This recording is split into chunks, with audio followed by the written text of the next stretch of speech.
పోలీసుల ఆత్మహత్య వార్తలు ఇటీవలే కామన్ అయిపోయాయి. ఖమ్మం, కామారెడ్డి, సిద్దిపేట, రంగారెడ్డి జిల్లా ఇలా ప్రతి చోట పోలీసులు ఆత్మహత్యలు చేసుకుంటున్నారు. ఎక్కడో ఓ చోట అంటే వ్యక్తిగత సమస్యలతో చేసుకున్నారని అనుకోవచ్చు.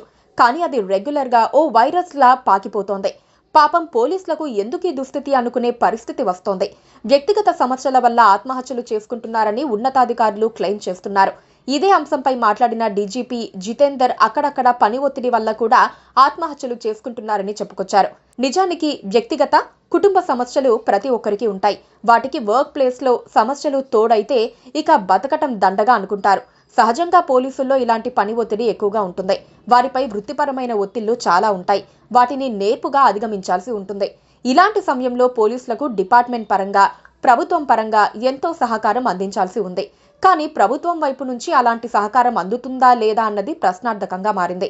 పోలీసులకు గత ఏడాది కాలంగా పని ఒత్తిడి పెరిగిపోయిందనేది జరుగుతున్న పరిణామాలను బట్టి అర్థమవుతుంది. లగచర్లలో ఏకంగా కలెక్టర్ పైనే గ్రామస్తులు దాడి చేశారు. ఇలాంటి ఎన్నో ఘటనల్ని పోలీసులు ఆపారు. అదే సమయంలో అధికార పార్టీ నేతల ఒత్తిళ్లు మండల స్థాయిలో కూడా ఉంటున్నాయని అంటున్నారు. పోలీసుల ఆత్మహత్యలు జరుగుతోన్న సమయంలోనే ఓ పోలీసు ఉద్యోగిపై అధికార కాంగ్రెస్ కార్యకర్త దాడి చేసిన ఘటన సోషల్ మీడియాలో వైరల్ అయింది. అతన్ని ఎమ్మెల్యే విడిపించుకుపోయాడని కూడా చెప్పారు.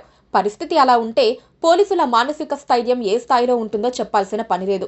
పోలీసులు సహజంగానే 20 గంటల డ్యూటీ, వారానికి 7 రోజుల పని చేస్తారు. వారికి ప్రత్యేకంగా వీక్లీ ఆఫ్లు గత ప్రభుత్వం ఇచ్చింది.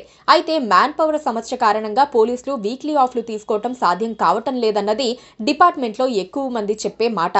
కుటుంబంతో గడిపే సమయం ఉండటంతో ఒత్తిడికి గురవుతున్నారు. దీనికి తోడు కుటుంబ సమస్యలు ఎలాగూ ఉంటాయి. పోలీస్ శాఖ తమ ఉద్యోగుల కోసం ప్రత్యేకంగా మానసిక వికాసం కోసం కొన్ని చర్యలు తీసుకోవాలన్న ప్రతిపాదనలు ఎప్పటినుంచో ఉన్నాయి. కానీ ఏవి ముందుకు అడుగుపడటం లేదు.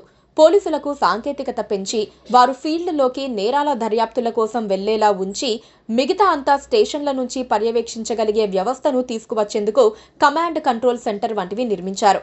వాటిని సమర్థంగా వినియోగించుకోవటంతో పాటు మరిన్ని మెరుగైన సౌకర్యాలు కల్పించటం, కుటుంబ సభ్యులు, మానసిక సమస్యలు ఉన్నవారికి కౌన్సిలింగ్ నిర్వహించటం వంటివి చేయటం వల్ల పోలీసుల్లో స్థైర్యం పెంచవచ్చు.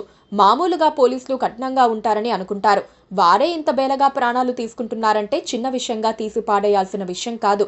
ఎలా చూసినా తప్పు ఎవరిది ఉంది అనేది పక్కన పెడితే పోలీసుల విషయంపై ప్రభుత్వం సీరియస్ గా దృష్టి పెట్టాల్సిన అవసరం కనిపిస్తోంది. Please subscribe to KTV Telugu. KTV Telugu. KTV Telugu channel.